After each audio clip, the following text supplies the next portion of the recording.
I'm Brent Rutemiller, and you're watching Swimming World TV. I'm at the ASCA clinic, and I had just an unbelievable, ran into John Manison here. Thanks for joining us, John. Absolutely, thanks for having me. And his story just intrigued me, and I thought it's an inspiration for everybody out there. He's the first paraplegic person who was fully paralyzed that made a full recovery, and part of his recovery process was because of swimming. And to be the first paraplegic to be fully recovered, you're walking now. I'm walking, and it feels great to walk. And for you to come here at the ASCA clinic and take what you learned through this and your new passion for swimming. You're now a swim coach, but the story just has to be told about you becoming the first in the world. So as far as Kennedy Krieger, where I go to physical therapy, is concerned, I'm the first in the world to go from full paraplegia to full recovery. Obviously, there's countries out there that don't keep as close a record, so that's not a guarantee. But as far as modern civilization, let's just go back through what happened here.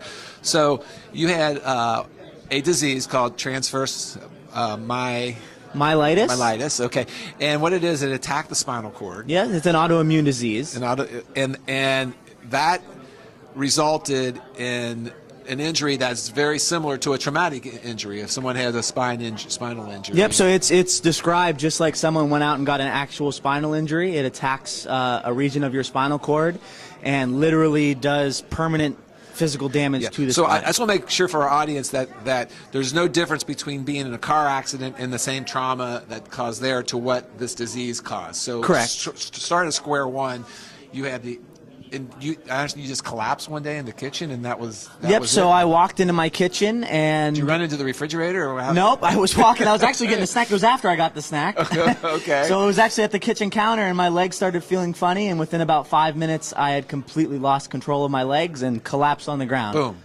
Were you rushed to the hospital? I was. My father came bumbling upstairs from the basement, and I was always accident prone and asked what happened. And after I described what was going on, we drove to the hospital, where they light flighted me to Cleveland originally. So you're in Pennsylvania. I'm in Pennsylvania. They light fly you to Cleveland. Yes. They identify that you have a spinal injury, and were you told that you may never walk again then? Well, I was actually told in Cleveland that they didn't know if I had a spinal injury. They didn't know what it was. They actually sent me home without a follow-up in a wheelchair. My goodness. And we proceeded to get a second opinion and went to the Kennedy Krieger Institute in Baltimore, which is affiliated with Johns Hopkins. Okay. And they did a few tests that were very definitive and were able to pinpoint exactly what it was and told me how we go about trying to do the best to recover. So now you're going through the traditional means of trying to do recovery, and everyone talks about, the people with these type of injuries. Now we know it's a disease-caused injury. Where did swimming come into all this? So my first ever session at Kennedy Krieger Institute for Physical Therapy, we got in the pool, and they began to explain how important the pool was, all from walking in the pool to swimming in the pool to... Is that normal for all paraplegics? All paraplegics. Okay. It's a very important, because it makes you buoyant, and it gets rid of any stress that you're putting on joints, which as a paraplegic, your bones are weaker, your muscles are obviously weaker, but there's all kinds of other problems that go along with it, and the pool helps make sure that we don't aggravate any of those problems. So we start to get in the pool, and that is where I first really fell in love with the concept of swimming. And then in my high school, I was a 3-sport athlete, and I wanted to letter in a sport, and my swim coach said, "Come swim for me." And from there, it was history. I became attached. Were you in a wheelchair during high school? I was, all through high school. All right, so just stand up right now. I mean, it's miraculous to me to think, and swimming's a big part of this. It is a huge part. And in fact, I would say there's a lot of stuff that went into my recovery, but I would say that swimming is probably the single biggest individual reason why I'm here where I am today. And now you started your own club here in Southern California. I did, the Sailfish Swim Club in Chatsworth. So I wanted to kind of give back to the community. I hope to make it an able-bodied swim program and a disabled para program combined together, so that the one thing I noticed when I swam was that I felt like everybody else. And I want other para athletes to feel the same way. So I would never want to have strictly a para club, because in my mind, once you're in the water, everybody's the same. And so I want to combine both together. So were you seen differently when you were in that wheelchair?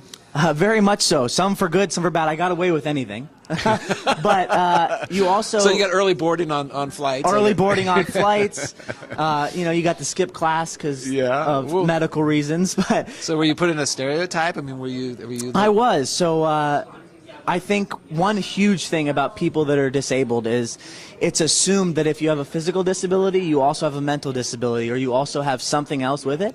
And so a lot of people would talk down to you like you had trouble understanding, and I was a very typical intelligent young man, and yet you get kind of put into this stereotype that if you have a disability, you're completely different instead of just physically different. And so wow, you do get put into a stereotypical position. What an incredible inspirational story, and the fact that you are on the forefront of therapy and treatment, and you're a success story, and you're part of the whole swimming community now. We're really blessed to have you. I appreciate, and I'm very blessed to be part of the swimming community. Without it, I would not be where I am today. Well, congratulations. And thank you great very luck much. on your team and everything else. Thank you very much. This is Brent Rutemiller for Swimming World TV saying, if you want to win, first help someone else win.